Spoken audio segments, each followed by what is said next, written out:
words greenhouse gas inventory and carbon emissions were always really foreign to me. And I'm sure to some of you, they are also really foreign to you, but I hope that by the end of this project, or by the end of this presentation, that you have a clearer understanding of what both of those terms mean. The purpose of my project was to establish an other greenhouse gas inventory, and also to propose a way for Millbrook School to lower their carbon footprint in the future. As some of you may know, Millbrook School is in fact carbon neutral right now. But the way that we have established our carbon neutrality was through purchasing offsets through a crowdfunding program called Cool Effect. And what this program enables Millbrook School to do is to take a value that they calculate using a greenhouse gas inventory, and then that value is converted to a unit, which is called a metric ton of carbon dioxide equivalents. Using that value in metric tons of carbon dioxide equivalents, Millbrook School can purchase the correct amount of offsets in order to bring their net emissions down to zero. This process is known as offsetting carbon. So there were three essential parts of completing the greenhouse gas inventory. The first is to define the temporal, practical, and organizational boundaries. But the most important one of those is just determining the temporal boundary. So this project was from the June 1st, 2019 to July 30th fiscal year. Forgive me if I reverse that because I have a tendency to do that. And then also just defining the scopes that would be included in the greenhouse gas inventory. So the conventional definition of a greenhouse gas inventory excludes scope 3. The reason scope 3 is excluded from any non-single family home is because it is nearly impossible to find an exact value. So the conventional definition, which is globally accepted, is just including scopes 1 and 2. So that's exactly what I did in this greenhouse gas inventory. Finding the actual metric ton value of carbon emissions really just comes down to breaking up all of the different emissions into your scopes 1 and 2, and then adding up all of the bills that pertain to each of those scopes. So if you look at figure 1, which you might not be able to see, or table 1, it breaks down the scopes into the different parts.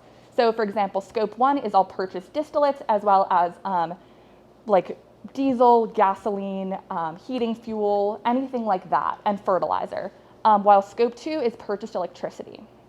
So Millbrook School has its own solar field, as you know, but the solar field as of 2012 has only produced about 68% of campus needs for electricity. So what we don't produce on campus has to be purchased from the Central Hudson grid. The Central Hudson grid, unlike Millbrook's solar field, is not carbon neutral. So while that 68% of the electricity that we produce is not contributing to our carbon footprint, the rest that is coming from Central Hudson is. So the majority of Millbrook's emissions did come from scope 1. So to reiterate that, those are the distillates, fuels, anything like that we are purchasing in order to heat buildings or power machinery.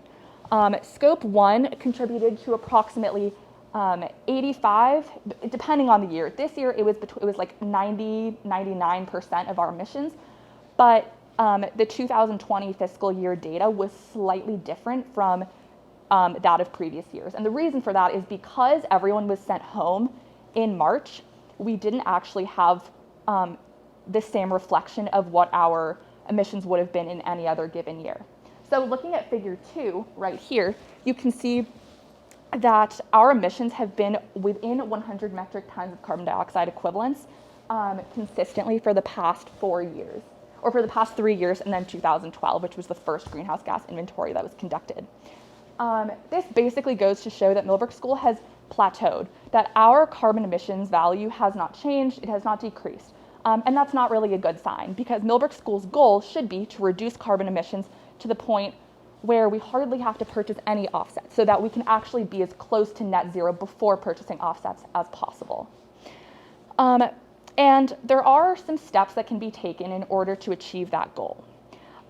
In a climate action plan that I made, I proposed the ways that Millbrook School could reduce the amount of offsets that they have to purchase to only have to purchase about 15% of what we purchase right now. For reference, in fiscal year 2019, we purchased roughly $21,000 worth of carbon offsets, and in fiscal year 2020, we purchased around $16,500. But again, had it been a standard year, that value would have been closer to 21,000. So the first step in achieving a lower carbon footprint would be to convert all electricity to solar electricity.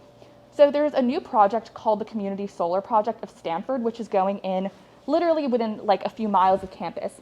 And what Millbrook School should do is to stop purchasing any extra electricity from the Central Hudson grid and instead to purchase all of it from the Community Solar Project.